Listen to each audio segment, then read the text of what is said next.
কিন্তু তার স্ত্রী নিজের গৃহ, সংসার আর বাচ্চাদের জন্য পালন করে।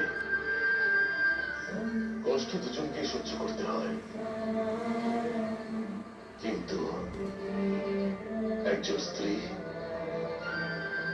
নিজের সব দায়িত্ব পালন করার পরেও স্বামীর প্রতি দায়িত্ব পালন করা থেকে বিরত হয় না। কিন্তু স্বামী নিজের সকল দায়িত্ব পালনের ক্রোধ কেবল নিজের স্ত্রীর প্রতি ব্যক্ত করে। এটাই সত্য। স্বামী বলে যায় যে তার স্ত্রী যদি তার সঙ্গে না থাকে তাহলে সে অসম্পূর্ণ। যেমন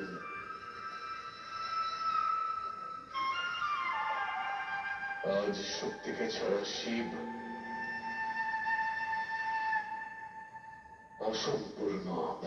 অসম্পূর্ণ যতই উন্নত হোক, কিন্তু স্বামী স্ত্রীর সম্পর্কে নিজের অহংকারের মিশ্রণ বিষের মতন।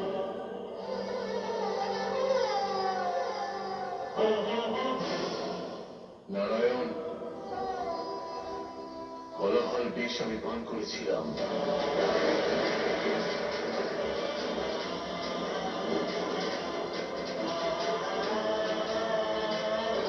যে শক্তির থেকে পৃথক হওয়ার এই বিষ আমি সহ্য করতে পারবো না। আমি সহ্য করতে পারবো না। আমি সহ্য করতে পারবো না। সমগ্র সংসারের কাছে এক শিক্ষা রেখে গেলেন। সৃষ্টিতে বারবার এই কথা ফিরে ফিরে আসবে যে ব্রহ্মাণ্ডের পালনকর্তা মহাদেব তার স্ত্রীর জন্য একজন সাধারণ স্বামীর মতো আচরণ করতে পারে, তাকে সুরক্ষিত করতে পারে।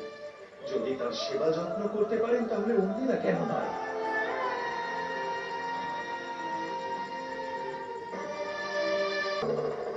সমস্যায় জর্জরিত মানুষের কষ্টকে বোঝা কতটা কঠিন হয়, তাই না? সেই জন্য যে ব্যক্তি আহত হয় সে তার বাণী দ্বারা, তার শব্দ দ্বারা অন্যদের আহত করার ভুল করে ফেলে। সমাধান খোঁজার প্রচেষ্টায় সমস্যা আরো বাড়িয়ে তোলে।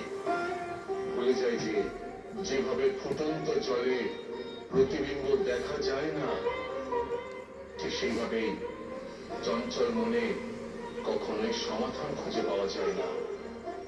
তাই সর্বপ্রথম নিজের মনকে শান্ত করুন, তারপর দেখুন কিভাবে মুহূর্তের মধ্যে সমস্যার সমাধান পেয়ে যাবেন।